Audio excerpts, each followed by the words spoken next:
알면 알수록 좋다. 놀고 먹으면서도 지적이고 싶은 욕심쟁이 당신을 위한 잡식 팟캐스트 지지익선 지금 시작합니다. 고고씨. 안녕하세요. 안녕하세요. 안녕하세요. 안녕하세요. 낙관적 현실주의자 김범래입니다. 이 세상에 속지 말자 내가 짱이다 안내입니다. 다정한 호모주의자 코마입니다. 지구가 멸망에 늘기를 쓴다 똘개입니다. 댓글과 후원 먼저 읽고 시작할게요. 후원이 폭풍 후원이 있었습니다. 와우. 라퓨타 0106님이 시뮬레이션 오지론편 IMF 국가부도의 날 행복을 찾아서 2편 오픈소스 발라버려 컴퓨터 학개론 나일강의 흥망 총 6개의 에피소드에 무려 5,000원씩 후원을 해주셨습니다. 5,000원씩. 맞아요. 그래서 총 3만 원 맞네요. 아유, 아, 감사합니다. 역대 최대의 후원인 것 같습니다. 댓글 읽고 싶으신 거 있으세요? 저는 슈파스87님께서 달아주신 댓글입니다. 컴퓨터와 개론에 짧게 달아주셨는데 설명을 너무 잘해주시네요. 이라고 달아주셨는데 약간 개인적으로 기분 좋았던 댓글이었습니다. 아 진짜? 근데 사실, 이번에 네. 되게 반응이 좋아요. 컴퓨터 학개론. 맞아요. 그러게요. 많은 분들이 좋아해 주시고 계신데 사실 발제 준비를 하다 보면 다른 분도 그렇겠지만 어느 정도까지 어떻게 설명해야 될지가 진짜 큰 고민거리 중 하나예요.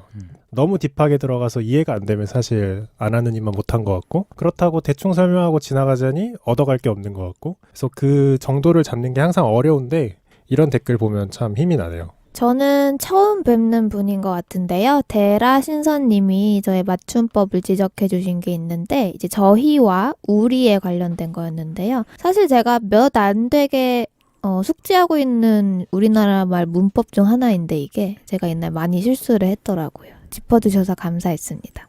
범래님 컴퓨터학 개론 발제하시고 나서 비전공자 분들뿐만 아니라 전공하신 분들도 반응이 되게 좋았어요. 그래서 인문학적 엔지니어님이 어릴 때로 돌아간 기분이었다고. 이분은 반도체 엔지니어 분이신데 다시 들어도 컴퓨터의 역사는 가슴 떨리는 이야기라고 댓글을 남겨주셨습니다. 사실 비전공자인 분들한테도 재밌는 얘기였겠지만 전공하신 분들은 추억 여행할 수 있는 스토리였어요. 사실. 새록새록. 네, 제가 발제를 맡게 되었습니다. 아니 뭐 처음 하는 것처럼 이렇게 어색하게. 오늘의 주제는 교도소입니다. 교도소. 네, 경험담인가요? 한 번도 가본 적이 없으니까 음. 궁금한 면이 있었어요. 그런데 이 발제를 하게 된 이유에 대해서 좀 오해가 없도록 간략하게 설명을 드리고 시작하려고 하는데요. 이번에 엄청나게 큰 범죄가 하나 있었잖아요. 정말 전 국민을 분노하게 한 흉악범들이 잡혔는데 뭐죠? N번방이죠.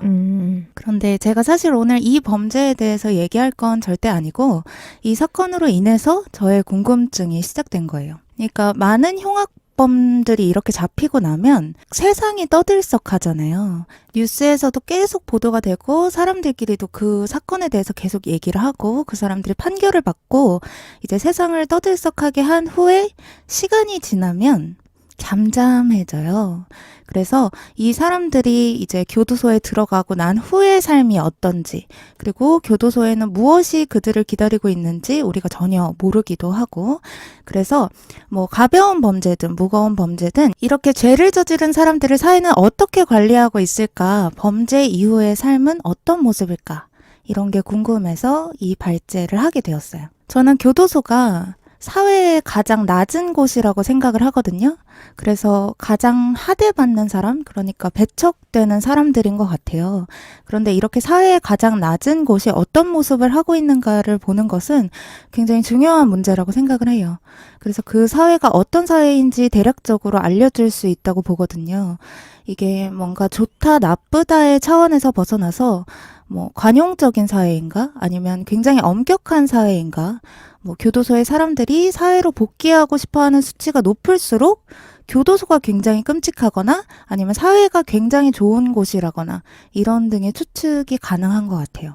교도소는 대부분의 사람들이 어디 있는지도 모르고 또 거기서 정확히 뭘 하는지도 모르는 곳이에요. 그렇지만 거기도 사람 사는 곳이기 때문에 분명히 재소자들이 있고 그들을 관리하는 교도관들도 있어요.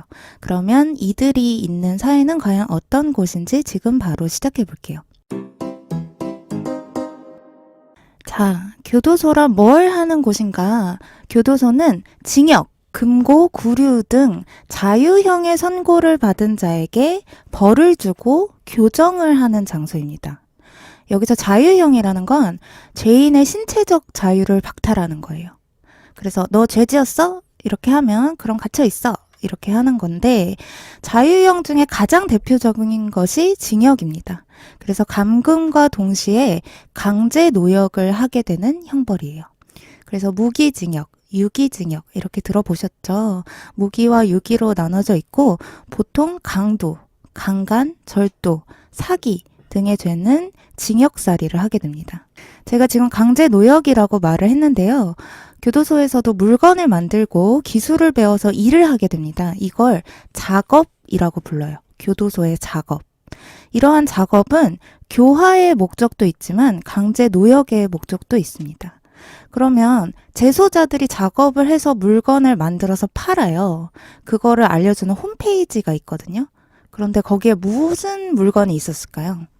이거 우리나라 얘기 맞죠? 네, 우리나라 얘기예요. 뭔가 간의 수공업으로 가능한 것들이지 않을까요? 공장이 있을 것 같진 않고 교도소 내에 옷이라던가 옷까지는 아닐 수도 있겠지만 뭐 천으로 만들 수 있는 천. 왜 천이에요? 그건 영화의 문제겠죠? 영화에선 그런 거 자주 본 것 같은데 수감자들이 이렇게 미싱을 돌리면서 뭔가를 만들고 있는 뭔가 제조업일 것 같은데? 저는 제조업일 것 같긴 한데 일상에 별로 관여하지 않는 제품들일 것 같아요. 그러니까 옷이나 인형 같은 건 만들기는 쉽겠지만 좀 꺼림칙할 것 같은데. 근데 전 오히려 일상적인 게 더 많을 것 같아요. 우리가 알게 모르게 쓰고 있지 않을까요? 내 말은 일상적인데 뭐라 해야 되지? 친밀감이 문제인 것 같아요. 그러니까 예를 들면 박스 같은 걸 걔네가 만든다라고 했을 때 박스는 친밀감 있다기보다는 일상적으로 사용은 하잖아요. 근데 이제 옷이나 인형 같은 것도 똑같은 빈도로 사용하지만 친밀감이 다른 그런 느낌일 것 같아요. 뭐예요? 제가 본 거는 편백나무 침대. 응? 침대. 네, 침대. 아, 침대. 생각보다 큰 걸 만드는데 그 기술이 필요한 거 아니에요? 네, 기술이 필요하죠. 그래서 배우면서 네, 하는 배우면서 거군요. 이제 사회에 나가서 적응할 수 있도록 그다음에 도마, 어, 나무로 만드는 도마. 그다음에 뭔가 다 목수일 같은 그죠? 것들이네요. 그럴 줄 알았는데 거실 등도 만들어요. 거실 등? 네, 거실에 있는 등. 그리고 저희가 정말 많이 쓰는 물건, 화장지 이런 것들을 만들고 계시더라고요. 어떻게 보면은 그분들한테는 강제 노역이지만 사회의 입장에서 보면은 값싼 노동력일 수도 있잖아요. 네, 그렇죠. 그런 의미에서는 그런 뭔가 많이 소비되는 것들을 만드는 거는 나쁘지 않아 보이네요. 제가 평균 물가를 잘 모르는데 듣기로는 여기가 조금 더 싸다고 하더라고요. 싸야 되지 않나요? 그쵸? 인건비가 안 들어갈 테니까. 그것도 있고, 그러니까 인건비도 그러니까 급이라고 해야 될까요? 인건비에도 가격 차이가 있잖아요. 근데 말씀하신 대로 지금 가장 케어를 받지 못하고 어떻게 보면 노동력에 전혀 전문성이 있는 분도 있겠지만 대부분 없을 텐데 싼 게 맞지 않을까 싶습니다. 그래요? 저는 교도소는 잘 모르지만 소년원을 조금 알고 있는데 가봤다 온 게 아니고 소년원도 그 학생들이라고 해야 될까요? 뭐 학생들이죠. 그 미성년 학생들한테 기술을 알려줘요. 그리고 제가 알기로는 소년원을 나올 때쯤 굉장히 그 분야의 기술을 갈고 닦아서 나오는 걸로 알고 있거든요. 사회로. 물론 이제 소년원에 가긴 했지만 소년원을 나와서 사회생활을 해야 되니까 기술을 가르치는 걸로 알고 있는데 그 기술력이 생각보다 좋은 걸로. 옛날에는 학교에 들어가는 책걸상, 그러니까 책상과 의자가 가장 대표적인 교도소의 작업 물품이었다고 해요. 요즘은 사무용품, 그리고 제가 말씀드린 것처럼 침대나 화장지 등의 다양한 물건들을 만들고 있어요. 그래서 교도소 내의 비품, 그러니까 범래님이 얘기해 주신 것처럼 옷을 만들기도 해요. 그래서 교도관의 옷이나 자신들이 입을 제수복도 만들어 입는데요. 이거는 어떻게든 비용을 줄이기 위함입니다. 사실 몇백 명이나 되는 사람들을 먹이고 씻기고 재우고 심지어 엄격하게 관리하는 것은 굉장히 많은 돈과 시간을 필요로 하잖아요. 그래서 이러한 작업을 통해서 비용도 줄이고 노역도 시키고 기술도 배우게 합니다. 그러면 그걸 뭔가를 만들어서 사회에 판매했을 때 그 수익은 국가에 귀속되는 거예요? 교도소가 자체적으로 쓰는 거 아니에요? 아니, 근데 그걸 걔네한테 주진 않겠지. 아, 그치. 근데 수익이 생길 거잖아요. 그러면 교도소 관리하는 비용으로 쓸 것 같아요. 혹시 재소자들이 어떤 물품을 파는지 궁금하신 분들은 교도 작업 제품 홍보관 웹사이트가 있습니다. 교도 작업 제품 홍보관 웨브사이트. 딱 들어가면 굉장히 밝아요. 쇼핑몰이 왜 그런지 모르겠는데 어두침침할 거라고 생각했는데 굉장히 밝고 쇼핑몰처럼 거기서 바로 결제를 할 수 있고 이런 거는 아니지만 그곳에 적힌 교도소 번호에 전화를 하면 구매를 할 수가 있다고 합니다. 저 방금 법률님 질문에서 저도 궁금해진 건데 교도소가 이제 국가에서 세운 건가요? 아니면 사립기관인가요? 민영교도소는 하나밖에 없고 나머지는 모두 국가에서 세운 거예요. 민영 교도소가 한국에 있어요? 네, 한 군데 있는데 소망교도소였나? 신기하네. 네, 그랬어요. 제가 징역 얘기를 하다가 조금 돌아왔는데 이렇게 갇혀서 노역을 하는 것이 징역이고 그 다음이 금고형이에요. 이 금고형은 여기서 노역을 그냥 빼시면 됩니다. 그래서 갇혀만 있는 거고 본인이 희망을 하면 노역도 할 수 있다고 해요. 그렇지만 뭔가 강제적으로 해야 되는 건 없고 정치범, 사상범, 과실범 등에게 금고 몇 년 땅땅땅 이렇게 내려지는 거고 금고도 마찬가지로 무기금고와 유기금고로 나눠져 있습니다. 그 다음으로는 구류가 있는데요. 30일 미만의 짧은 시간 동안 갇혀 있는 거고 구금하고는 달라요. 구류와 구금의 차이 알고 계신 분 계세요? 맞춰볼까요? 구는 같은 한자인 것 같고. 이걸 그렇게 맞출 수 있다고? 아, 못 맞추나? 뭔가 둘 중에 하나는 출퇴근하는 거 아닐까요? 출퇴근 둘 다 갇혀 있는 거예요. 둘 다 갇혀 있는 건 네. 맞아요? 장소의 차이인가요 혹시? 시설의 차인가? 같은 곳에 갇혀 있는데 구금이라는 거는 증거를 인멸할 것 같은 피고인 혹은 도주할 것 같은 뭐 피고인이나 피의자를 구치소에 가두는 거예요. 그래서 이건 아직 형벌이 아닌 거죠. 그러니까 아직 재판이 판결 나기 전에 네, 내리는 그렇죠. 거네요. 그럼 그게 구속 수사하는 거랑 비슷한 건가요? 네네네 맞아요. 영장이 발부가 되고 이제 너는 뭔가 도망갈 것 같다 싶으면 가둬버리는 그런 뉴스에서 종종 보던 거네요. 네, 되게 이것도 굉장히 문제가 되죠. 그리고 구류는 형벌인데요. 구치소에 들어가는 것은 똑같은데 비교적 가벼운 범죄를 저질렀을 때 사회봉사 몇 시간과 구류 며칠 이렇게 선고가 되는 거입니다.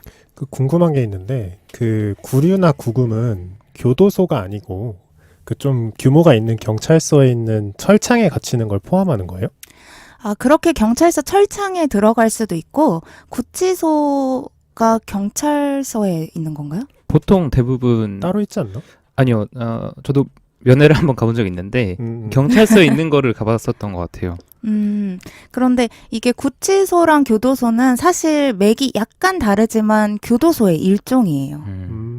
어쨌든 거기 갇히는 것도 구금이나 구류가 될 수 있는 거군요. 네네. 그런데 구치소는 철창보다 규모가 훨씬 큰 거죠. 그쵸. 거기서 먹고 자고 뭐 몇 년, 몇십 년을 사는 곳이니까. 그래서 오늘 제가 얘기할 곳은 구치소는 아니고 진짜 교도소라고 했을 때 흔히 떠올릴 수 있는 그런 교도소입니다. 다음으로는 교도소의 기능으로 넘어가 볼게요. 교도소는 흔히 세 가지 기능을 가지고 있는데 뭘까요? 처벌, 그리고 교화. 내 차례야? 법내 침묵. 두 개 맞아요? 네, 맞아요. 아, 그래요? 더 부담스러운데? 이제 하나하나씩 얘기를 천천히 해볼 건데요. 첫 번째는 범죄자를 가두는 거예요. 그래서 흉악한 범죄자가 어딘가에 갇혀 있어야 이제 평범한 일반인들이 안정을 느끼고 살아갈 수 있잖아요. 내 이웃이 범죄자일 수 있다는 건 사실 엄청난 공포입니다. 옛날에 강풀의 이웃사람이라는 웹툰이 있었는데 이거 보신 분 계세요? 그 영화도 나온 거 아니에요? 네, 맞아요.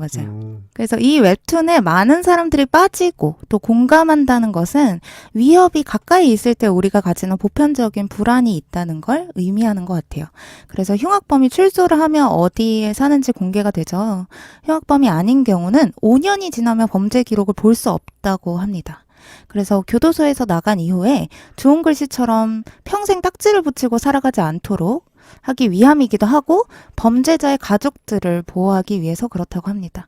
그런데 우리가 사람인 잡코리아 이런 거 이렇게 구직 사이트를 보면 해외에 여행의 결격 사유가 없음이라는 조항이 항상 붙어 있잖아요. 그쵸. 이게 전과자를 막기 위해서라고 해요. 전과자는 해외여행이 결격 사유가 돼요? 네, 그래서 이렇게 죄를 짓고 출소를 하면 해외여행이 굉장히 까다로워진다고 합니다. 아, 하긴 내보내는 것도 까다롭겠지만 받는 입장에서도 좀 그렇긴 하겠네요. 네, 그래서 저는 이 조항이 왜 항상 모든 회사에 붙어 있을까 굉장히 궁금했는데 전과자를 이제 안 받고 싶어서 넣는 조항이라고 하네요. 둘째로는 자유의 박탈입니다. 이게 이제 처벌이겠죠. 우리가 사회에 있으면서 자유롭게 교류를 하고 맛있는 거 먹고 길을 걷는 이 모든 자유를 박탈하는 기능인데요. 교도소는 갇힌 공간이잖아요. 그래서 원하는 걸 원하는 시간에 하는 게 불가능합니다. 이것이 얼마나 끔찍한 벌인지 우리가 감히 상상하기 힘든 것 같아요. 범래님이 지금 웃고 계시는데 왜? 아, 궁금한 게 교도소 생활도 오늘 얘기가 나와요? 뭐 몇 시에 일어나서 뭐 뭘 하고 언제 자고 뭐 이런 게 나오나요? 제가 일과표를 찾아봤는데 네. 나오지 나오지 않더라고요. 않아요? 네. 방금 내가 하고 싶을 때 뭔가를 하지 못하고 이렇게 못하게 막고 이런 게 엄청나게 고통스러운 거라고 했는데 듣자마자 갑자기 군대 때 생각이 나가지고 제 바로 다음 줄이 군대랑 비슷할까요?라는 말이에요. 그렇군요. 네. 그래서 뭔가 분위기는 다른 건지 교도소랑 군대를 저는 둘 다 안 가봤기 때문에 비교를 할 수가 없고.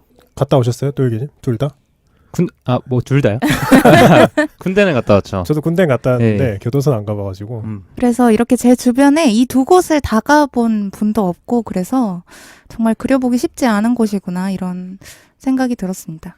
근데 자유 박탈은 옛날에 싸이월드 자주 돌아다니던 것 중에 싸이월드 아니고 버디버디다. 그 학교라는 교도소에 갇혀. 학교라는 감옥에 갇혀. 그거 네. 뭐 말죽거리 잔혹사 영화도 사실 뭐 그런 그쵸. 메시지잖아요. 굉장히 억압적이잖아요. 근데 학교도 나는 교도소라고 생각했던 그 청소년 시기가 있긴 했지만 군대 가고 다 사라졌지. 행복했구나. 그 시절이 그립다. 그래서 가끔 우리 그런 얘기 하잖아요. 1년 동안 인터넷, 핸드폰 안 되는 방 안에 갇혀 있으면 10억을 줄게. 할래? 이런 질문 받아본 적 있지 않아요? 1억이어도 한다 나는. 1억이라도 한다고? 음. 아 진짜? 할 수 있어요? 똘기님은 어떠세요? 채광 잘 들어와요. 채광? 아, 방에 갇혀 있는 거예요? 네, 방에 1년 동안 갇혀 있으면 인터넷, 핸드폰 안 되는데 방에서 10억을 못 나가? 준대. 1억이면 한다고요? TV도 안 되고. TV는 3시간 들어줄게요. 아 지금 뭐 설정하시는 거예요? 하루에 3시간. 제일 내가 들은 질문 중에 가장 무의미한 질문들이 이런 거예요. 뭐 하면은 뭐 10억 줄게. 할래? 뭐 이런 거. 한다. 할 것 같은데? 아 진짜? 네. 안느님은 어때요? 얼마나 산다고요? 1년. 1년 10억. 1년 짧습니다, 인생에서. 10억? 2020년도 3분의 1이 벌써 지났어요, 여러분. 왜 저렇게 웃고 있어? 저도 할래요. 쿠아님은? 아, 저 이거 쓰면서, 그러니까 제가 이 말을 해야겠다라고 생각하면서 정말 고민을 많이 했는데, 아, 할 것 같다. 10억이면 할 것 같다. 이런 생각을 하긴 했어요. 10억이면 대부분 하려고 할 것 같은데. 시도는 해볼 것 같은데요. 그렇죠. 근데 한다는 사람도 있을 것 같고, 안 한다는 사람도 있을 것 같아요. 있을 것 같아요. 그런데 이런 질문이 있다는 것 자체가 나타내는 것은 교류가 끊기고 그리고 자유가 박탈당한다는 것이 1억, 뭐 10억 혹은 100억 이상의 가치를 가진다는 것을 의미한다고 저는 생각을 해요. 그래서 그것을 더 이상 누릴 수 없게 교도소가 관리를 합니다. 세 번째 기능은 교화입니다. 그래서 교도소의 많은 프로그램이 재사회화를 위한 것이 많은데요. 제가 교화는 여러분들이 어떤 건지 뭔가 너무 잘 알고 계실 것 같아서 오늘 교화 끝판왕 교도소를 소개해 드리려고 해요. 실제로 노르웨이는 재사회화가 교도소의 궁극적 목적이라고 얘기를 하는데요. 범죄자들도 인간이다 라는 것이 기본 바탕입니다. 그래서 제가 오늘 소개해 드릴 교도소는 노르웨이의 바스토이 교도소예요. 여기서는 바스토이라는 섬에 재소자들이 살고 있는데 살인범도 자신의 집을 한 채 가지고 있습니다. 그 섬에는 섬 자체가 교도소인 거예요? 네네. 아, 그런데 이제 방에 갇히는 게 아니고 집을 주는 네, 거예요? 집을 주는 거예요. 약간 롤플레잉 하듯이 이렇게 스타팅 포인트가 있는 거구나. 집을 하나 주고 그 집의 열쇠는 자신만 소유를 합니다. 그래서 교도관도 스페어 키를 가지고 있지 않아요. 진정한 무상 주거네. 그리고 자기 집에서 뭘 하는지 누구도 모르고 옆 죄수와 집을 나누어서 쓸 필요도 없어요. 이게 진짜 그 바스토이 교도소 쳐보시면 사진이 나오는데 휴양지 같아요. 그래서 막 TV도 보고 농구하고 자전거 타고 수영을 하고 이러는데 정말 솔직하게 말하면 제 집보다 진짜 한 10배는 좋은 것 같은 그런 느낌이었어요. 이름이 뭐라고요? 바스티유? 지어내지 마시고요. 이거 아니에요? 바스토이 교도소. 토이. 이사하려고요? 사진 좀 보게. 인스타에 올려주시나요? 네. 쿠마님? 오늘 많이 힘들어요. 왜요? 힘들어 보여요? 네, 인스타에 제가 사진 첨부하도록 하겠습니다. 근데 뭔가 북유럽이어서 할 수 있는 것 같기도 하네요. 대표적인 복지국가고 지하자원도 많고 수산자원도 많고. 그런데 이 교도소가 이제 벌을 주는 것 같지 않다라는 사람들의 비판을 피하지를 못해요. 도대체 처벌이라는 개념이 이 교도소에 있냐는 거죠. 그런데 이 교도소가 엄청난 장점을 하나 가지고 있는데 바로 재범률이 굉장히 낮다는 거예요. 제가 사진을 지금 보고 있는데 약간 상상 이상으로 너무 좋아서 잠깐만 듣는 분들에게 부연 설명을 드리면 지금 당구장이랑 헬스장이랑 서점이랑 음악을 할 수 있는 어떤 음악을 위한 공간, 축구장 그리고 컴퓨터들도 있습니다. 네, 굉장히 좋아요, 여기가. 그런데 여기에 그럼 다시 들어오고 싶을 수도 있잖아요. 근데 재범률이 굉장히 낮아요. 잠깐 궁금한 게 거기는 작업이 없어요? 작업이 있어요. 그래서 가축을 키우고 아침 8시 반부터 3시 반까지 일을 합니다. 가축 키우는. 네, 가축 키우고 뭐 다른 일도 하겠죠? 그 와중에 8시간도 일 안 하네. 와. 그런데 3시 반 이후부터는 무조건 이제 잘 취미 시간? 활동 할 수 있는 그런 시간. 태닝 기구도 있어요. 네, 맞아요. 태닝 기구도 있어요. 어허. 이거 다 우리- 무료로 쓰는 거였죠? 뭐 그렇겠죠. 무료로 쓰겠죠. 그럼 뭐 돈 많이 갖고 돈 오면 내고 VIP실 교도소. 주고 그런 거 아니겠지. 근데 재범률은 낮을 수 있으나 사회 전반적인 초범률이 높아질 것 같은데 그러면? 근데 뭔가 그 초점이 다른 것 같아요. 그러니까 범죄자가 된 게 사회에서의 힘듦 때문이다. 뭐 그런 식으로 봐서 약간 교도소에 있는 동안 올바른 본인이 원하는 삶을 영위할 수 있게 해주고 사회로 다시 복귀시키는 약간 그런 것 같네요. 근데 이 감옥은, 이 교도소는 들어가는데 제한이, 그러니까 기준이 따로 있나요? 아니면 랜덤으로 가는 거예요? 그거를 제가 찾아봤는데 잘 모르겠더라고요. 그런데 중요한 거는 이제 이 교도소에서 만약에 말썽을 일으켰다 그러면 철창이 있는 교도소로 가게 됩니다. 유럽 전체 출소자의 재범률은 75%인데 바스토이 교도소의 재범률은 16%입니다. 와, 엄청나게 낮죠. 한국은요? 네, 우리나라는 정확한 뭔가 전체적인 재범률은 안 나와 있어요. 그런데 재범률이 높은 것들이 있는데 음주운전. 네, 아유. 음주운전. 그다음에 아동 성범죄. 그리고 몰카와 같은 디지털 성범죄, 절도 등의 재범률은 거의 50%에 육박하거나 넘는 수준입니다. 뭔가 재범률이 높은 걸 그 사람 탓을 1차적으로 하겠지만 그거를 고쳐주지 못할까라는 의문도 좀 들긴 하네요. 왜냐하면 노르웨이라고 비슷한 범죄가 없진 않을 텐데 비슷한 범죄가 분명히 있을 텐데 뭔가 재범률이 높은 것도 여러 가지 생각을 해볼 수 있게 되네요. 네, 그렇죠. 우리나라 얘기가 나왔으니까 제가 퀴즈를 하나 준비를 했습니다. 우리나라는 과연 얼마나 안전한 나라일까요? 국가 범죄 지표라는 게 있어요. 이게 129개, 129개의 국가 중에 우리나라가 몇 등인지 한번 찍어보세요. 2위. 2위. 잠깐만, 2위? 3위나 1위가 2위. 뭐예요, 그러면? 1위가 제가 알기로는 싱가포르입니다. 싱가포르. 아닐 수도 있는데. 저도 5위권 안에는 들 것 같아요. 5위권 안에 될 것 같은데. 5위권 안에. 그리고 일본도 그 언저리에 있을 것 같고. 일본. 안님은 어때요? 저도 상위권에 있을 것 같아요. 상위권에. 우리나라는 24위입니다. 와우. 생각보다 굉장히 낮죠? 몇 년도예요? 최근이에요. 계속 업데이트 되는 거. 그렇게 좋은 나라는 아니었구나. 그래서 가장 안전한 나라는 이거 너무 어려울 것 같아서 그냥 정답을 바로 말씀드리면 카타르라는 나라예요. 그래서 축구 좋아하시는 분들은 카타르가 어딘지 아실 거예요. 카타르 항공도 유명하죠. 네네. 그래서 사우디아라비아 바로 옆에 있는 나라고 이제 석유 보자들이 많기 때문에 치안이 굉장히 좋다고 합니다. 그리고 2위는 대만. 대만이 굉장히 안전하대요. 그리고 3위는 아랍에미리트. 거기도 부자 나라네요. 네.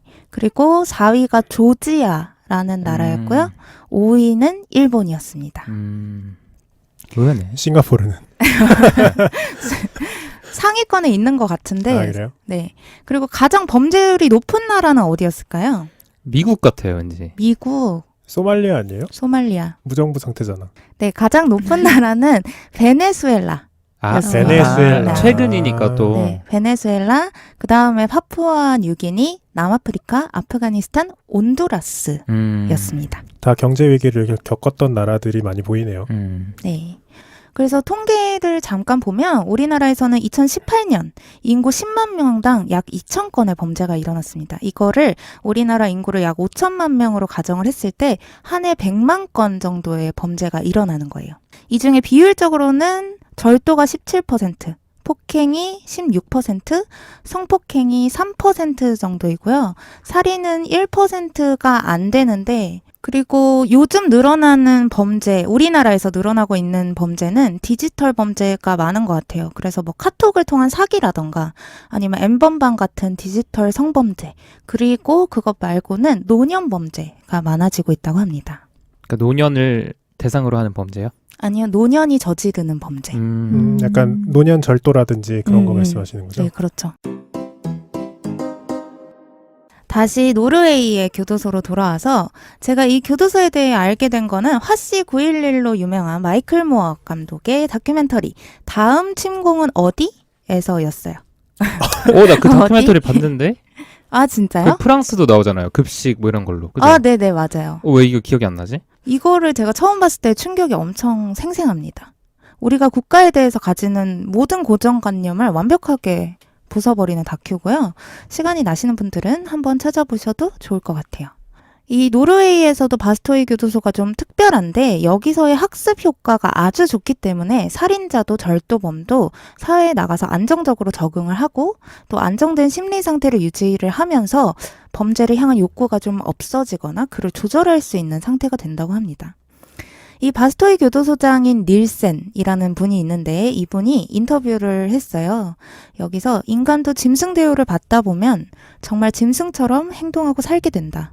재범률을 낮추는 것이 정부가 해야 할 일이다. 라고 얘기를 했는데 이거는 굉장히 좀 특이한 케이스죠. 바스토이 교도소 같은 경우엔. 그렇지만 우발적이든 고의적이든 죄를 저지른 사람들이 사회적으로 바람직하게 살아갈 수 있도록 교화를 위해 최선을 다하는 이런 교도소도 있다.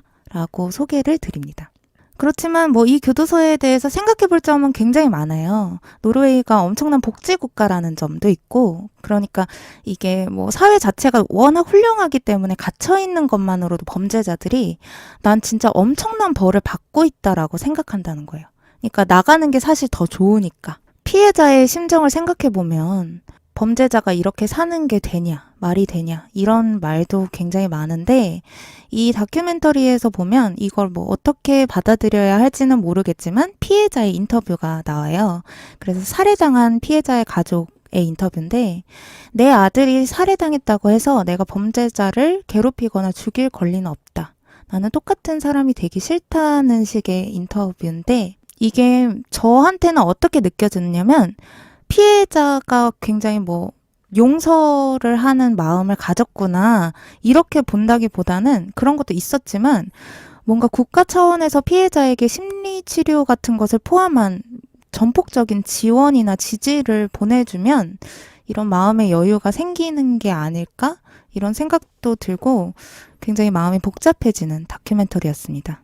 교도소는 잠재적 범죄 그리고 재범을 막기 위한 예방의 목적이 있는데요. 우리나라는 아무래도 형량이 낮은 편이다 보니까 형량을 높여서 범죄를 예방해야 한다라는 입장이 많은 것 같아요.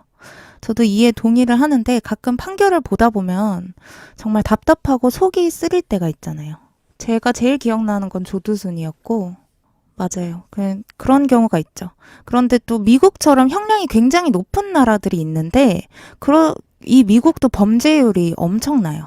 뭔가 이렇게 따져서 범죄율을 재는데 형량이 높은 거를 알면 범죄가 없어야 되잖아요.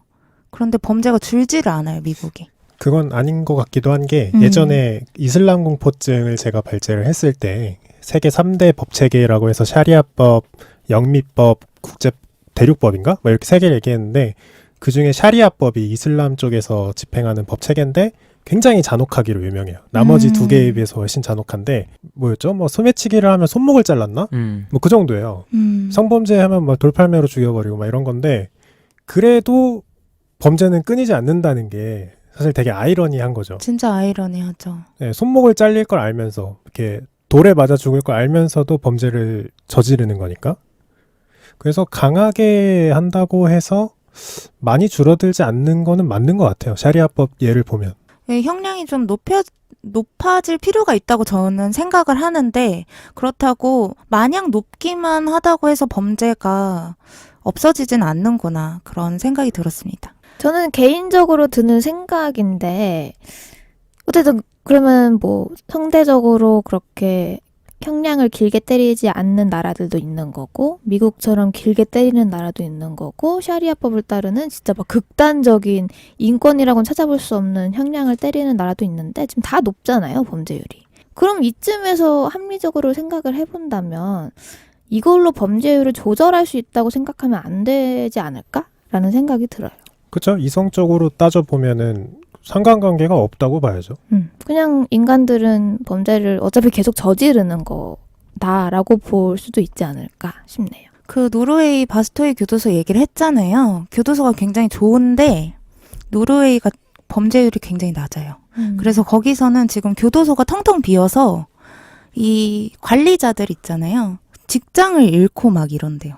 그러니까 굉장히 신기한 거죠. 그러니까 이런 것 같아. 예시가 너무 없는 거지. 그게 원인이 교도소가 너무 좋아서라는 그게 원인이다라고 연결시키기에는 사례가 너무 부족하지 않나라는 생각이 드네. 인과관계로 지을 수는 없다는 얘기인 것 같고. 그러니까 제가 얘기했던 건 교도소가 너무 좋아서라기보다는 형량 때문에 혹은 처벌이 무서워서 죄를 저지르는 게 아니다. 저지르지 않는 게 아니다. 그 얘기 아니에요? 예외가 있다. 네, 그러니까 예외가 처벌이 많다? 무조건 높아진다고 해서 범죄가 줄어드는 게 아니고 노르웨이의 경우에서 비춰봤을 때 사회가 좋아지면 범죄가 줄어든다는 약간 이상적인 말을 하게 돼요.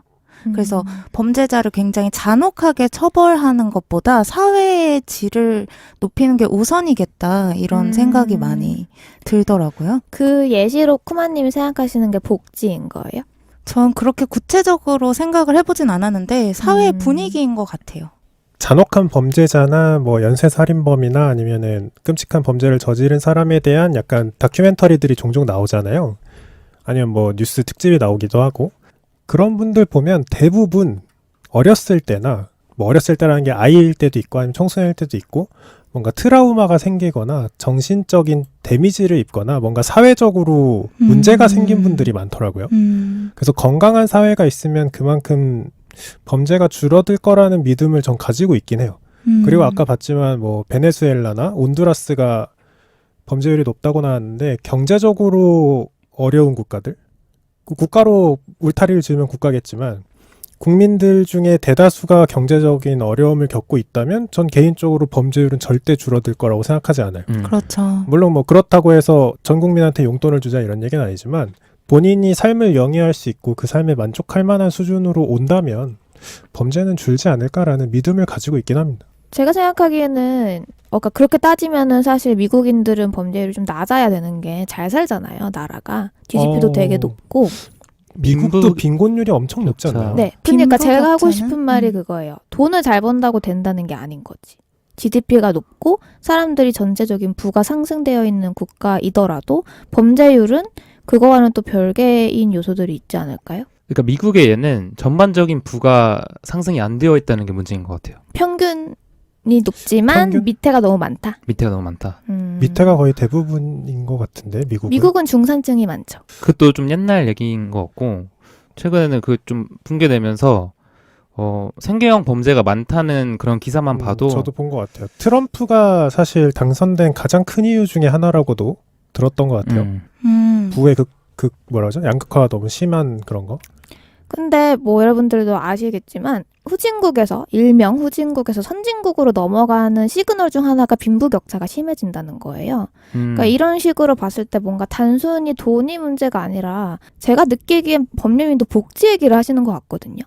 아니 복지가 아니라 그러니까 보편적 복지를 얘기하는 게 아니라 네. 내가 내 삶을 주도적으로 사는데 큰 문제가 없는 삶을 영위시켜줄 수 있으면 그게 복지 아닌가요? 아니죠. 본인이 노력을 해야지. 가만히 앉아있는다고 돈이 들어오는 게 아니라 네. 내가 뭔가 일을 하고 그러니까 뭐 실업률이 높고 빈곤율이 높고 이러면은 범죄가 많다고 전 생각을 하거든요. 네네네. 근데 그게 실업한 사람들한테 그냥 월급을 줘서 보편복지를 하자는 게 아니라 그 사람들이 뭔가 경제적 활동을 하고 그거에 대한 그 월급이나 아니면 뭐 소득을 가지고 자기 삶을 주도적으로 영위하고 있다는 생각이 들게끔 되는 사회가 제가 보기엔 범죄율이 낮은 곳이 아닌가.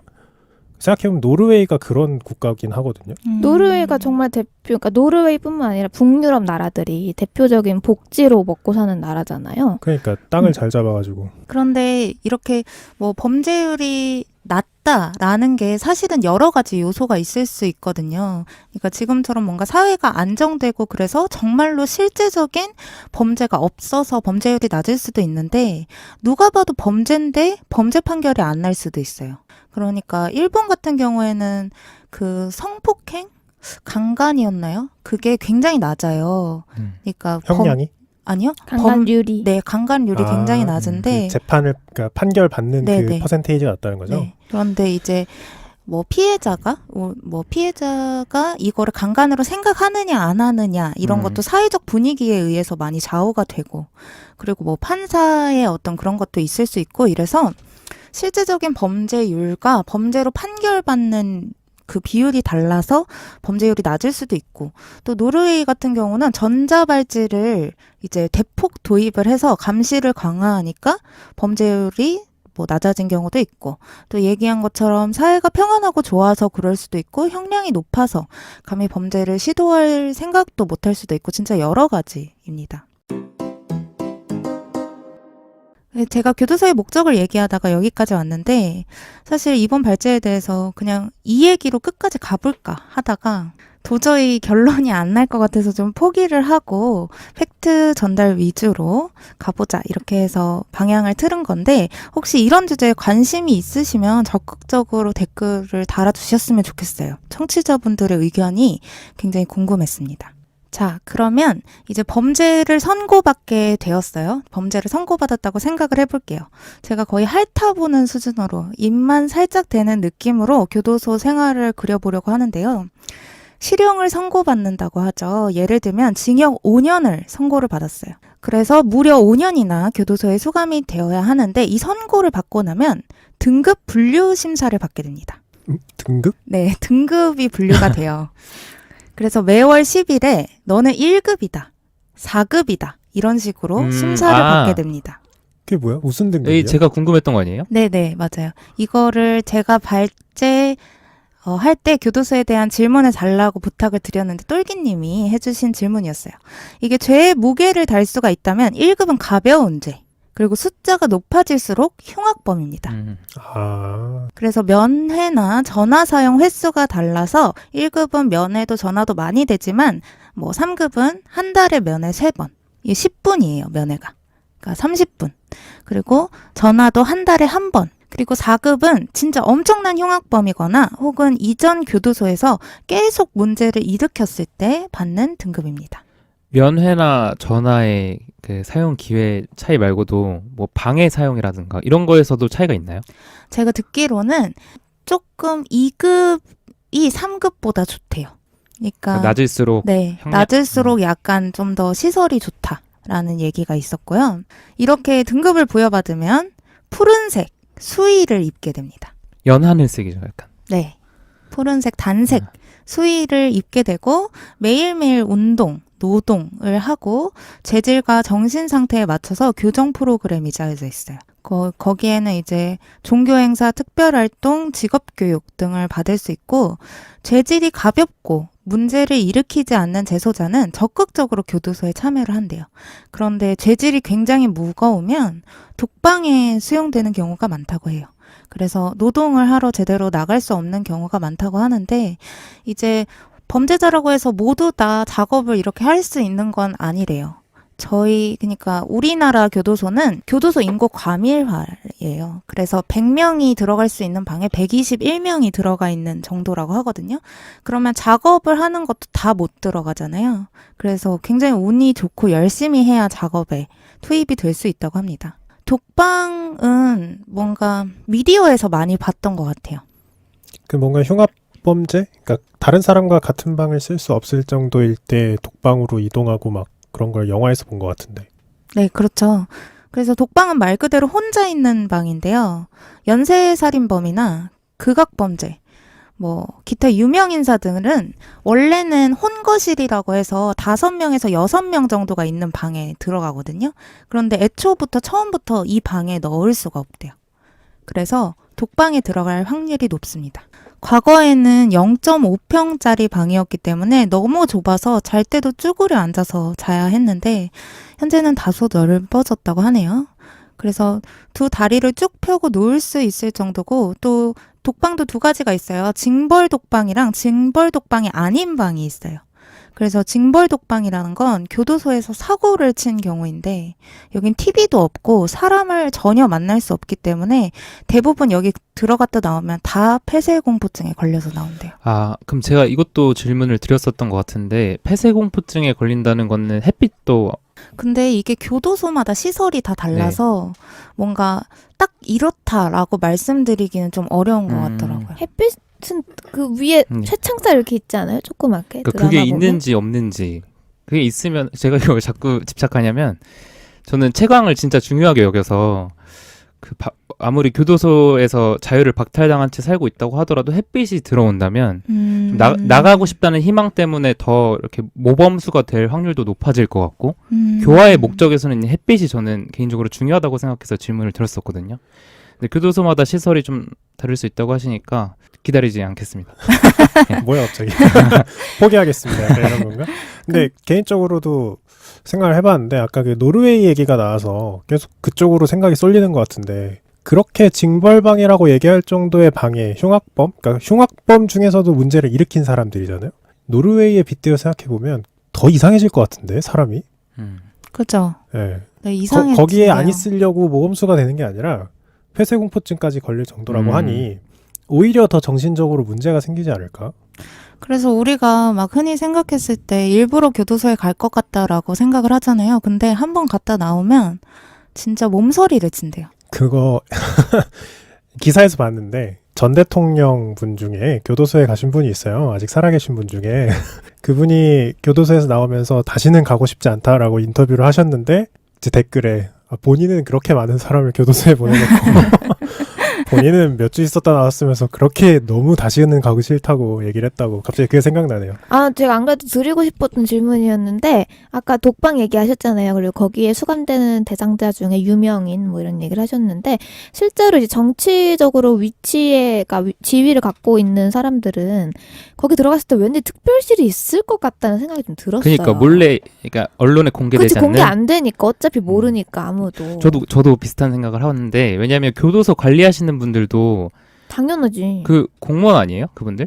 그죠? 네, 그렇죠. 그래서 약간 그리고 어차피 네. 만약에 대통령이 왔어 아니면 국회의원이 왔어 어차피 풀려날 거 아니야 이 사람. 그러니까 승진이나 이런 거 나중에 그치 얼마나 눈치 보이겠어. 그래서 모든 교도관들이 이렇다라고 말하기는 정말 어렵겠지만 유명 인사들은 이제 교도관이랑 친하게 지내려고 많이 노력을 한대요. 그런데 특별실이 있는지 없는지는 저는 확인하지 못했고 이제 뒤에 가보면 돈과 권력이 있는 사람들이 교도소에서 어떻게 조금 더 편하게 지낼 수 있는지에 대한 얘기가 나올 거예요. 그래서 지금은 이제 면회 얘기를 할 건데 이 면회 그 장면을 보면 유리창이 이렇게 있고 입 쪽으로 이렇게 똥똥똥똥 맞아요. 이렇게 이쑤시개 통처럼. 이쑤시개 통처럼 그렇게 구멍이 뚫려 있잖아요. 절대 이렇지 않다고 합니다. 전화로 하는 거 아니야? 네, 맞아요. 서로 얼굴 보이는 상태로? 그럼 그 장면들은 왜 있는 거예요? 그러니까 그러게요. 바뀌었나? 원래 그랬다가 그건 아예 바뀌었나? 존재하지가 않아요? 근데 가끔 영화 보면 전화로 하는 영화도 있고 그렇게 구멍 뚫린 데서 얘기하는 구멍 영화도 뚫린 데서 있고. 전화로 하는 거 아니에요? 그러니까 옆에 전화기 이렇게 있잖아. 구멍이 뚫렸는데 전화를 왜 해요? 그건 모르겠네. 그러면은 쿠마님 말은 구멍이 없다는 말이에요? 네, 구멍은 없고 전화기는 있는데 일단 아크릴 막이 이중으로 막혀 있대요. 꽉 막혀 있대요. 그래서 이제 A방, B방이 있으면 A방에서 뭐라고 그냥 제가 말하는 톤으로 얘기를 하면 B방에 전혀 안 들린다고 하더라고요. 약간 수족관처럼 돼 있군요. 그래서 뭐 이 정도로 얘기해가지고는 들리지도 않고 마이크를 통해서만 대화가 가능합니다. 그리고 10분 정도가 지나면 마이크가 바로 꺼지는데 변호인의 경우에는 제한 없이 이야기가 가능하대요. 그래서 이렇게 유명 인사들이 이제 감옥에 들어가게 되면 변호인 접견이라고 주장을 하면서 하루 종일 나와 있는 경우가 많다고 합니다. 나와 있는 거예요? 면회소에 있는 게 네, 아니고? 네, 그쪽에 있는 거죠. 그 실에. 그래서 거기서 뭐 인터넷도 마음껏 하고 뭔가 제가 봤을 때는 아무래도 돈이 많은 사람들은 어딜 가도 좀 더 편하게 사는 건가 싶더라고요.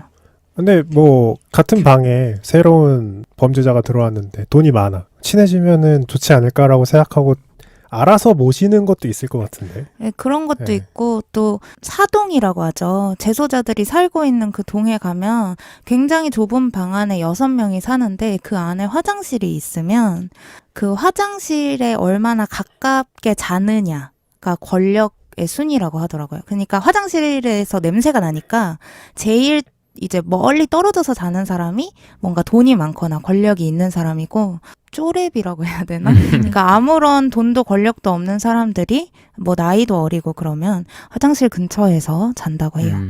저 그거 기억이 나네요. 어렸을 때 보고 너무 충격적이었는데 이제 미국에 되게 유명한 셀럽 중에 페리스 힐튼이라는 여성이 있는데 여러분들이 아시는 그 힐튼 호텔 가의 손녀딸인데 그 여자가 이제 교도소에 가게 된 거예요. 사진을 찍혔는데 다른 여자 죄수들이 발톱에 매니큐어를 칠해주고 있는 거야. 그래, 친해져서 나가봐. 시녀들이 된 거야. 다들. 다 그 생각하는 거지. 친해져서 나가서 우정이 되면 콩고물이 떨어질 거다. 근데 이게 그림이 너무 충격적이었어요. 저는 어렸을 때 봤으니까 그거를. 여하튼 뭔가 그래도 거기에도 사람 사는 데니까 돈과 권력이 작동을 해요. 이 면회실은 3개의 CCTV가 주시를 하고 있고 녹화 녹음 다 되고요. 그래서 막 영화에서 보는 것처럼 막 쪽지를 뭔가 몰래 건넨다던가 비밀스러운 말을 전달한다던가 이런 거 완전 불가능하고 뭔가 범죄를 지시하고 이런 거는 전혀 있을 수 없는 일이라고 합니다. 그러면 이제 재소자들이 사는 사동으로 넘어가는데요. 이 사동에는 영화에서 보는 것처럼 마차를 끌고 다니면서 필요한 것을 건네주는 도우미가 있다고 합니다. 그래서 이 사람들을 소지라고 부르는데요. 소지의 눈밖에 나는 사람은 엄청난 괴로움을 겪게 됩니다.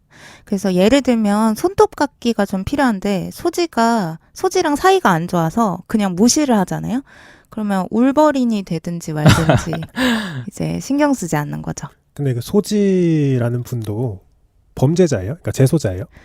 네, 그래서 미결수 혹은 모범수들이 이제 판결을 받기 전에 원래는 구치소에 있었어야 되는데 그런 사람들이나 아니면 모범수들이 소지가 되는 경우가 많고요. 뭐 물을 가져다줘 했는데 너 나한테 저번에 욕했잖아 이런 식으로 이제 그냥 무시하고 물도 안 가져다주는 그런 일도 있다고 해요. 그럼 물은 그 소지가 가져다 주시지 않는 이상 못 마시는 거예요? 그거를 정확하게는 모르겠는데 일단 갇혀있는 상황 있잖아요. 그런데 막 학교에서처럼 선생님 손 들고 이제 저 물 마시러 갔다 올게요. 이런 건 안 되는 거죠. 근데 드라마나 영화에서 보면 힘 때문이든 아니면 돈 때문이든 교도소 내에도 약간 권력 관계가 생기잖아요.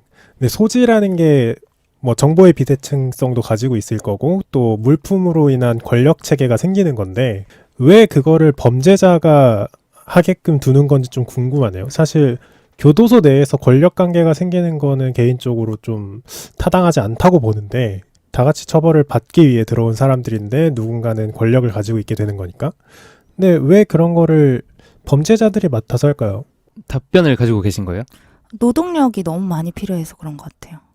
그리고 소지들은 금방 바뀌고 금방 나가요. 그래서 약간 봉사 개념이, 그러니까 봉사라기보다는 노역 개념인 것 같아요. 그리고 이런 좋은 보직이 있으면은 아무래도 죄수들을 통제하기도 쉬울 테고 모범수가 되라 하는 유인이 될 수도 있으니까 실제로 좋아한대요. 소지가 되는 거를. 그럴 그런데 것 같은데. 개인 권력을 가지는 시간이 거잖아. 줄어든대요. 아니, 이걸 왜 저는 타당하지 않다고 생각하냐면, 똘개님도 조금 공감을 하실 텐데, 군대가 지금은 많이 달라졌지만, 약간 폐쇄돼 있고, 핸드폰도 뭐 없고, 뭐 인터넷도 마음대로 못 쓰고, 제한돼 있다 보니까 정말 별거 아닌 걸로 권력이 나눠지거든요. 등 대고 앉아있을 수 있는 건 뭐 상병부터, 뭐 이런 걸 하잖아요.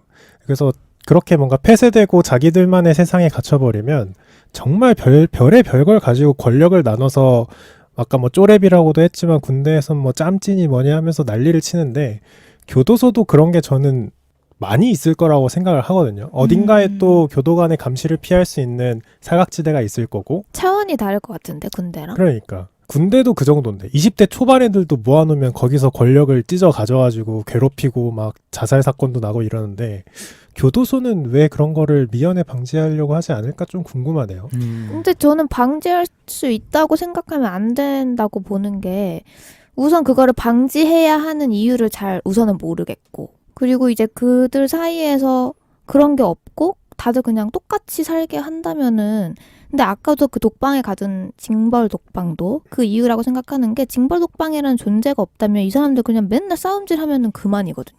그런 목적 아닐까요? 싸우지 않고 교화될 수 있는 모범수가 되기 위해서는 유인을 해야 되는 거고 당근을 줘야 되는 건데 그 당근으로 어떤 그런 것들을 주게 되는 게 아닐까.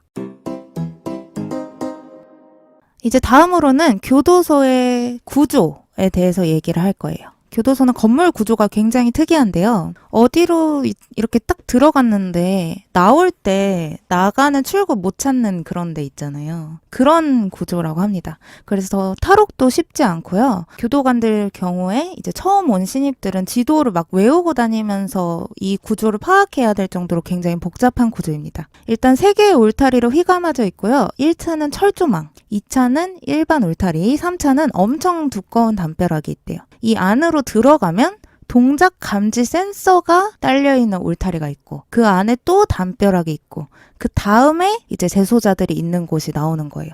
이제 방문을 따고 나와서 벽을 넘는다. 그냥 불가능이에요. 그래서 해방 이후에 한 번도 성공한 적도 없고 이제 영화에서처럼 숟가락으로 땅을 파는 것도 불가능한데 식판이나 식기류는 모두 플라스틱입니다. 아 그런데 그럼 저희 우리나라의 탈옥수들이 그럼 그 이후로 없는 거예요? 신창원 말고는 없었죠. 그러니까 그 신창원이 너무 유명한 예시라서 아 그럼 그 사람 하나예요? 네, 그래서 제가 지금 신창원 얘기를 할 건데 이 한국에서 가장 유명한 탈옥수입니다. 이분이 원래 무기징역을 받아서 무기수였는데 2년 6개월 동안 탈옥 생활을 했어요. 2년 6개월 동안 바깥에 있었던 거예요. 못 잡아서. 그래서 13번이나 경찰들이 이제 신창원을 놓쳤다고 하고요. 뭐 많은 경찰들이 왜 못 잡냐 이래서 뭐 옷도 벗고 이런 일이 있었다고 하는데 마지막에는 이 신창원을 잡으려고 1000명 정도의 경찰들이 동원이 되었다고 해요. 그래서 한 집을 1000명이 둘러싼 거예요. 놓칠까봐. 아니 근데 어떻게 탈옥했대요? 그 뉴스 본 것 같은데 땅굴 파서 나갔던 거 아니에요? 신창원은 부산 교도소에 있었는데요. 환풍구의 쇠창살을 쇠톱으로 잘라냈다고 합니다. 쇠톱이 있었구나. 네, 어떻게 구했는지는 그러니까. 저도 잘 모르겠는데 쇠톱으로 잘라내고 이 환풍구를 통과하기 위해서 20km를 감량을 했대요. 야, 진짜 쇼생크 탈출이네. 네, 엄청난 대박이다. 집념이죠. 근데 이분이 나쁜 짓을 많이 했어요. 강도, 강간, 절도 이런 엄청난 범죄를 저질렀고 뭐 그러니까 무기징역을 받았겠죠. 근데 이분이 이런 말을 했어요. 초등학교 때 선생님이 너 착한 놈이다 라고 하면서 머리를 한 번만 쓸어줬더라면 내가 여기까지 오지 않았을 거다. 5학년 때 이제 자기한테 선생님이 이 새끼야 돈 안 가져왔는데 뭐하러 학교 와? 빨리 꺼져. 라고 소리를 지른 후부터 마음속에 악마가 생겼다라고 말한 적이 있대요.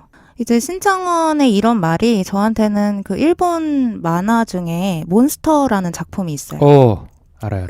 아, 이거 진짜 명작이에요. 그래서 이 몬스터라는 만화에서는 절대 악이라고 할 만큼 진짜 무자비하고 잔혹한 범죄자가 나오는데 이 사람이 이제 어린 시절이 나와요. 그래서 엄마가 자기를 버리려고 했던 그런 부분에 대한 회상이 나오는데 정확하게 그렇게 쓰여져 있지는 않지만 그 버리려고 했던 그 찰나의 순간이 마치 자신 안에 악마를 깨우는 트리거처럼 작용했다는 느낌으로 뭔가 반복해서 나오는 장면이 있어요. 그런데 저는 그러니까 어린 시절에 이런 것들이 굉장히 중요하다고 생각을 하면서도 이것만으로 자기가 저지른 모든 악행을 덮는다는 거는 손바닥으로 하늘을 가리는 격이 아닌가. 뭔가 여러 가지 마음이 드는 것 같아요. 정말로 누군가 그 사람의 머리를 한번 쓸어 주었더라면 어땠을까 이런 생각도 들고 또 그것만으로 모든 죄가 용서될 순 없지 이런 생각도 들고. 근데 사실 신창원의 그 발언 되게 유명하잖아요. 굉장히 오랫동안 회자되었던 어떤 감수팔이라고 저는 생각을 하는데 처음에 그런 개념들 뭔가 이 아이를 이렇게 악마로 만든 거는 우리 사회의 무관심이었고 못된 어른들 때문이었다라는 이 클리셰가 이제 점점 지쳐갔던 요즘 세대 분들이 이제 이런 말들도 많이 하시더라고요. 그러니까 이런 범죄자의 옛날 이야기 안 궁금하다는 거예요. 알고 싶지도 않고. 그때 당시 신창원과 같은 어린 시절을 보낸 사람들이 정말 많았겠죠. 특히 옛날에는 더더욱. 그럼에도 불구하고 신창원처럼 안 자란 사람들이 있잖아요. 사실 저는 아까 쿠마님이 이제 악마라는 단어를 얘기하셔서 저는 약간 웃음이 터졌던 게 이번에 그 N번방 얘기를 안 하려고는 했지만 N번방의 그 조주빈이 잡히고 나서 자꾸 자신을 악마라고 이야기하는 걸 보고 지금 많은 우리나라 분들이 좀 비웃고 있죠. 왜 자꾸 자신을 악마라고 하냐. 약간 중2병 걸린 것 같다라고 하면서 뭔가 그런 식의 그런 이미지를 차용하려고 하는 사람들도 있다는 느낌이 좀 들어서 그런 거를 이제 조금 다르게 바라봐야 하나? 라는 생각도 저는 개인적으로 들더라고요. 근데 저는 안내님 생각이랑 조금 다른 게, 전 그런 범죄자의 얘기를 뭐 대중이 다 들을 필요는 없지만 귀를 기울일 필요는 있다고 생각해요. 물론 뭐 범죄자가 내가 이래서 범죄자가 됐어요라는 걸 정당화하는 기제로 사용할 수는 없겠지만 그걸 우리가 좀 경청을 해서 그런 삶을 사는 유아기를 보내지 않게끔 한다면 피해자를 줄일 수 있는 거잖아요. 신창원이 될 사람 한 명이 범죄자가 안 됐다면 그로 인해 파생될 피해자가 더 줄어드는 거기 때문에 저는 유년 시절, 청소년기 시절에 뭐 내재된 악마가 생기는 그런 사례를 없애야 되는 게 맞다고 생각하는데 그거랑 비슷한 맥락에서 가정폭력도 대물림된다고 기사가 많이 나와요. 실제로 연구도 많고 가정폭력을 본 적도 경험한 적도 없는 사람은 배우자를 때려야 된다는 생각조차 안 한대요. 그러니까 그게 개념 자체가 없는 거지. 후보에 없는 거야. 자기 행동에. 근데 뭔가 엄마가 아빠를 때리든 아빠가 엄마를 때리든 혹은 뭐 내가 부모님한테 학대를 받았든 그런 후보군이 생긴 사람한테는 그게 한 번인지 두 번인지는 상관없고 그 멘탈에 크랙이 갈 정도로 뭔가 겪은 유아기가 있으면 그게 커서 자신의 행동의 후보군이 된다는 거예요. 그래서 저는 물론 신창원을 대변하려는 건 아니지만 어떤 계기로 사람이 틀어지는지 정도에서 벗어나는지에 대한 연구는 반드시 필요하다고 생각합니다. 물론 궁금하진 않지만 뭔가 범죄 심리를 보시는 분들이나 전문가나 아니면 사회를 뭔가 이끌어가는 지도층에서는 반드시 귀를 기울여야 되는 거라고 생각합니다. 많은 분들이 연구하고 계시지 않을까요? 그런 부분에 있어서. 그렇죠. 사실은 아까 앞에 했던 말이랑 동어 반복이 될 텐데 좋은 사회를 만드는 거 그리고 사람들이 다 안정되게 살아가는 것이 얼마나 중요한가 이런 생각이 많이 들고 뭐 조사를 하면서 느끼기를 이런 단편적인 정보로 교도소의 삶을 그려보기란 정말 어렵겠다라는 걸 진짜 뼈저리게 느꼈고 이거 말고도 많은 얘기가 있었어요. 교도 방송. 그래서 뭔가 폭력적인 장면은 모두 편집되어서 나오는 하루에 3시간 볼 수 있는 채널 하나짜리 방송. 뭐 그 교도소에서의 공부 10시까지 막 공부를 하는 사람들, 뭐 예술혼을 불태울 수도 있고, 뭐 돈이나 권력, 인간관계 이런 것들이 하나의 작은 사회를 연상하게 했어요. 사람이 사는 곳이니만큼 사람이 있을 때 일어날 수 있는 모든 일들이 일어나는 곳이구나 이렇게 생각을 해볼 수 있었는데 여기서 단 한 가지 빠진 게 있었어요. 그게 바로 자유인데요. 자유가 얼마나 소중한 것인지 정말 느꼈어요. 아, 내가 이렇게 살면 정말 힘들겠다. 또 영화 마이너리티 리포트 다 아세요? 아, 명작이죠. 네, 그렇죠. 이게 범죄자가 범죄를 저지르기 전에 검거를 해요. 그래서 예언적인 뭔가 꿈을 분석을 해서 범죄자가 범죄를 저지르기 전에 미리 잡아들이는데 뭐 영화 속에서는 기술이라고 말하기는 좀 그건 꿈이잖아요. 좀 환상적인데 이런 기술을 연구하는 학문이 있어요. 이걸 범죄 예방학이라고 합니다.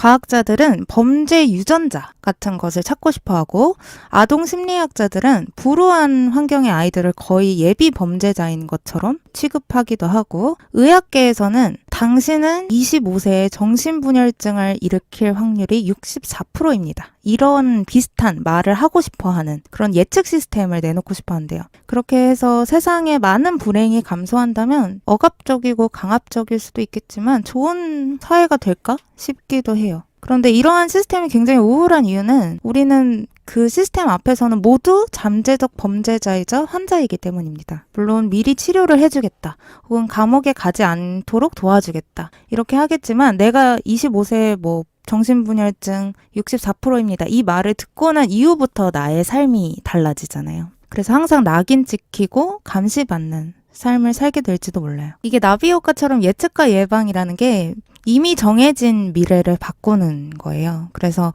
미래가 이렇다, A일 것이다 라고 생각을 하고 그 A를 바꾸려고 새로운 판을 짜는 건데요. 저는 오히려 이런 보이스피싱이 생길지도 모르겠다 이런 생각이 들었는데 전화를 거는 거죠.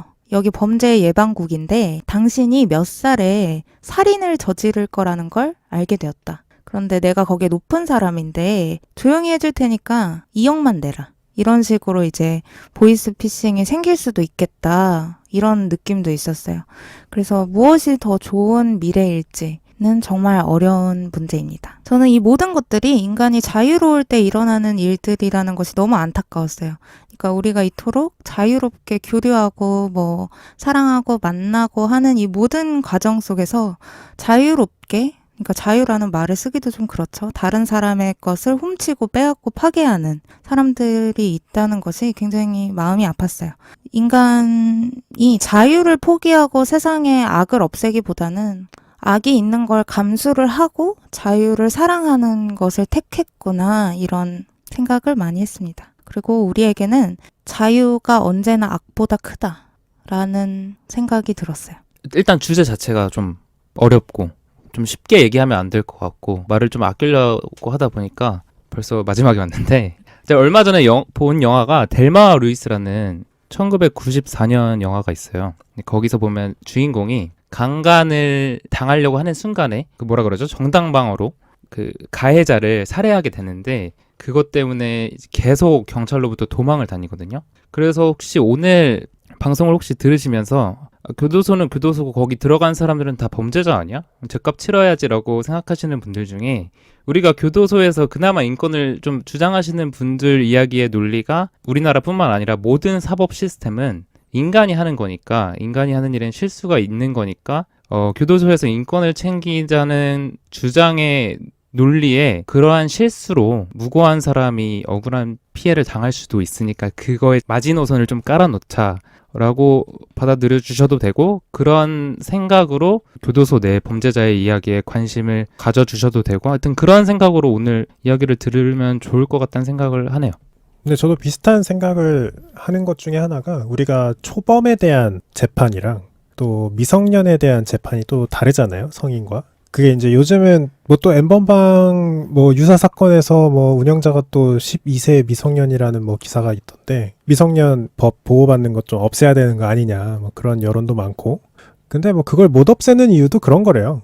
미성년이 저지르는 범죄 중에 그렇게 극악범죄는 정말 손에 꼽을 정도고 정말 뉴스에 대서특필될 만한 몇 건 정도고, 청소년이 저지르는 범죄가 폭력 혹은 절도, 그러니까 이거를 청소년 때 완전 사회에서 매장시킨다고 해서 사회에 득이 될 게 없는 작은 범죄일 때가 더 많다고 하더라고요. 그래서 미성년을 보호하는 걸 없앨 수가 없는 거고, 그리고 또 초범도 비슷한 경우가 많이 있다고 하고, 왜냐면 또 아까 얘기한 것처럼 내가 운전을 하다가 신호의 체계의 문제라든지 아니면 지형의 문제라든지 차량의 문제라든지 어떤 문제는 내가 상대편 운전자를 사망케 했을 때 과실치사로 들어가게 될 텐데, 들어갈 수도 있을 텐데, 그거에 대해서 내가 정말 작정하고 살인한 범죄자와 동일한 취급을 받아야 되는가? 그게 본인이 된다고 하면은 또 생각이 다를 거예요. 남이라고 생각하면 어쨌든 죽였잖아, 너도 살인자야, 이렇게 얘기하겠지만 그게 본인이 된다고 생각하면 또 생각이 다를 텐데, 그런 측면에서 참 어려운 문제라고 생각해요. 앞에서 한 얘기가 조금 마음에 와닿았는데, 징벌이라고 할까요? 교도소에 들어가서 받는 형벌이나 아니면은 얼만큼 그 심판이 강한지에 상관없이 범죄는 줄어들지 않고 있잖아요, 사실. 뭐 아까 샤리아법 얘기도 나왔고, 뭐 미국에서 막 몇백 년씩 막 징역을 때려도 범죄가 사라지질 않고, 그렇게 따지면 저는 항상 가지고 있는 신념 중에 하나지만 범죄는 확률 싸움인 것 같아요. 나도 언젠간 피해자가 될 수 있거든요. 근데 대한민국 여론 중에서는 이런 것도 있는 것 같아요. 범죄는 조심할 필요 없다. 왜냐하면 범죄는 저지른 사람이 나쁜 거기 때문에. 그런 여론이 많이 있거든요. 많이 있는지 조금 있는지 모르겠지만 전 많이 성범죄 들어봤어요. 조금 많죠. 아, 그런가요? 네. 물론 그건 맞는 얘기예요. 피해자가 무슨 죄가 있겠어. 그게 늦은 시간이든 집에 문을 열어놓고 가서 도둑한테 털렸든 내가 잠깐 카페 위에다가 음료를 올려놓고 갔는데 음료수가 없어졌든 절도를 당한 거잖아요. 사실 우리가 사회가 너무 건강하고 새하얗다면 상관이 없겠지만 저는 개개인이 본인의 신변을 조심하는 것은 굉장히 중요하다고 생각해요. 근데 이제 대한민국에서는 아니다. 신변을 조심할 필요가 전혀 없다. 왜냐하면 그거는 저지른 사람이 잘못이기 때문이다. 그렇게 강하게 주장하시는 분들이 있는데 조금 위험하지 않을까 생각해요. 내가 그 확률의 게임에서 피해자가 될 수 있다는 조심성 같은 건 있어야 되지 않을까? 그런 건 좀 생각이 드네요. 근데 이제 법률님이 말씀하신 그런 내용들을 주장하는 경우에는 이제 대부분 그런 거죠. 뭐 지갑을 내가 뭐 책상에 올려놓고 갔는데 뭐 이런 얘기를 하는 게 아니라 성범죄나 살인 이런 경우에는 어디까지를 피해자가 조심을 해야 예방을 할 수 있냐는 거예요. 저희가 항상 예방을 해야 한다면 저희의 스트레스는 정말 극에 달할 거예요. 여러분 지금도 갑옷 하나씩 갖고 계셔야 돼요. 누가 찌를지 모르잖아. 그러니까 이걸 어디까지 피해자가 내가 예비 피해자라고 생각하고 어디까지 방어해야 하고 길을 지나가다가 저 사람이 나를 혹시라도 갑자기 때리면 어떡하지? 나 걸어가고 있는데 이런 생각을 하게 되는 순간 정신은 진짜 가는 거거든요. 그런 걸 겪고 계시는 분들이 이제 불안장애를 앓고 계시는 분들이죠. 그러니까 그런 거를 이제 얘기를 하는 분들이지 않을까. 왜냐면 저도 그런 논리를 펼치시는 분들을 이제 인터넷에서 많이 봤기 때문에 그런 걸 얘기하는 게 아닐까라는 생각이 들고, 저는 사실 오늘 얘기가 여기서 끝나서 너무 아쉬워요. 왜냐면 저는 오늘 쿠마님의 이야기의 가장 꽃은 과연 지금의 범죄의 처벌 체계가 주객이 전도된 게 아님을 확신할 수 있는가, 이런 논리, 이런 논쟁으로 이어질 수 있는 얘기였다라고 생각을 해요. 아까 쿠마님이 말씀하셨지만 처벌의 강도가 높아짐에도 불구하고 범죄율이 높아지고 있는데 우리가 애초에 처벌과 그런 감옥이라는 격리 시설을 만든 이유가 사회를 행복하게 좀 보다 안전한 곳으로 만들기 위해서였잖아요. 근데 저희가 오히려 시간이 좀 지나고 나서 어떻게 하면 더 잔인하게 처벌을 할 수 있을까? 어떻게 하면은 그 격리시설에서 이 사람들을 족칠 수 있을까? 이런 고민으로 점점 빠지는 게 아닌가. 진짜 목표는 우리 사회가 행복해지는 건데. 그럼 그런 의미에서 어떤 쿠마님이 오늘 대안을 정말 얕게 던져주셨지만 그런 대안들에 있어서 우리 국민들이 많은 논의를 해야 되는 게 아닐까라는 생각이 저는 오늘 많이 들어서 이야기가 좀 이렇게 끝나서 많이 아쉬웠습니다. 그리고 또 안내님 얘기 듣고 저도 하나 생각난 게 있는데 제가 아까 얘기한 거를 조금 축약해서 얘기하면 나도 어떤 범죄의 피해자가 될 수 있을지 모르기 때문에 조심해야 된다라는 건데 전 반대로 요즘 그런 거 되게 민감하잖아요. 잠재적 범죄자로 몰지 마라. 이런 거 되게 유명하다 그래야 되나? 되게 불타는 여론 중 하나인데 저는 그거가 더 중요한 게 아닐까 생각해요. 내가 언젠가 피해자가 될지 모르기 때문에 조심해야 된다는 거랑 같은 거라고 봐요. 내가 언제 범죄를 저지를지도 모르는 거거든요. 내가 너무 약간 안정된 상태에 있을 때 당연히 난 범죄를 저지르지 않아 라고 얘기하지만 그게 옆에 있는 사람이 아무리 얘기를 해도 내가 아닌 사람은 믿을 수가 없잖아요. 옆에 있는 사람이 나 지금 너무 심신이 안정해. 난 범죄를 저지를 생각이 없어 라고 얘기를 하면은 난 그게 더 이상한 것 같아. 그래서 내가 피해자가 될지 모르니 조심해야 된다는 마음가짐과 내가 언젠가 누군가에게 가해자가 될 수도 있으니 조심해야 된다라는 마음가짐 둘 다 중요한 것 같아요. 그게 무슨 얘기예요? 그러니까 그러니까 내가 어떤 상황이 되면 나도 누군가를 폭행하거나 아니면 절도를 하거나 그럴 수도 있고, 맞아요. 저는 그리고 그렇게 생각해요. 내가 조심하지 않으면, 그러니까 조심하지 않으면이라기보다는 나도 확률적으로 뭐 폭행을 당하거나 누군가가 내 집을 털어갈 수 있다. 그렇죠. 반대로 확률적으로 나도 범죄자가 될 수도 있는 거예요. 내가 그 이성의 끈을 잡고 사회의 질서를 따르지 않으면 나도 언제든 범죄자가 될 수 있을 거라고 생각하고 그게 또 확률의 문제라고 생각해서 우리를 뭐 그 잠재적 범죄자로 상정하지 마세요라는 여론이 되게 많은데 그게 아니라 내가 범죄자가 될지도 모르니 이 사회의 질서에 순응하고 조심해야 된다라고 마음을 먹어야 되는 것 같아요. 수능 이야기로. 와, 진짜 빅픽처다. 소름 돋았어 지금. 어떻게 이걸 이렇게 풀지? 아니, 난 그렇게 생각해요. 이해했어요. 그러니까 어떤 감정의 상태가 오더라도 아무리 열을 받더라도 법 외의 행동은 하지 말자는 마인드셋을 좀 체화시켜 놓자. 뭐 이렇게 이해해도 될까요? 그렇죠. 체화도 시켜야겠지만 그 끈을 내가 정말 안 놓을 수 있을지에 대해서 조심을 해야 된다는 거죠. 그걸 어떻게 조심해요? 조심해야 된다는 그 생각을 하고 있는 것과 하고 있지 않은 것은 다르지 않을까요? 내가 뭔가 새벽 1-2시에 으슥한 골목을 혼자 걷고 있으면 무섭잖아요. 내가 피해자가 될까봐. 그런 것처럼 본능적으로 내가 누군가한테 가해자가 될지도 모른다는 조심을 잘 안 하잖아요. 그치, 기분 내가 나빠하고. 길 걸으면서 내가 혹시라도 갑자기 저 사람을 뒤에서 막 때려. 이렇게 범죄를 살짝 다루고 교도소의 삶도 정말로 얕게 다뤄봤는데 하면 할수록 드는 생각이 그냥 안 일어났으면 좋겠다. 예방이 최고구나. 이런 마인드를 가지게 되었어요. 아니에요. 조심하세요. 확률 싸움이라니까. 네. 아, 그래서, 근데 그게 사회 전체적으로 예방이 되려면 사회 분위기가 좋아져야 되는데 내가 뭔가 너무 이상적인 그런 말을 하고 있는 게 아닌가? 그래서 뭐 구체적인 대안으로는 뭐가 있다는 거지? 그래서 뭔가 안느님이 얘기하신 것처럼 복지인가? 아니면 정말로 형벌이 높아지면 우리나라 같은 경우, 우리나라는 또 다른 케이스가 될 수도 있잖아요. 형벌이 높아지면 뭔가 범죄가 사그라들 수도 있고. 그래서 여러 가지 방법을 고민하게 되는 시간이었어요. 듣는 청취자분들이 이거에 대해서 댓글을 저는 많이 남겨주셨으면 좋겠어요. 한 번쯤 모두 생각해보는 시간이 됐으면 좋겠습니다. 오늘은 여기에서 마무리를 하도록 하겠고요. 들어주셔서 감사합니다. 감사합니다. 감사합니다.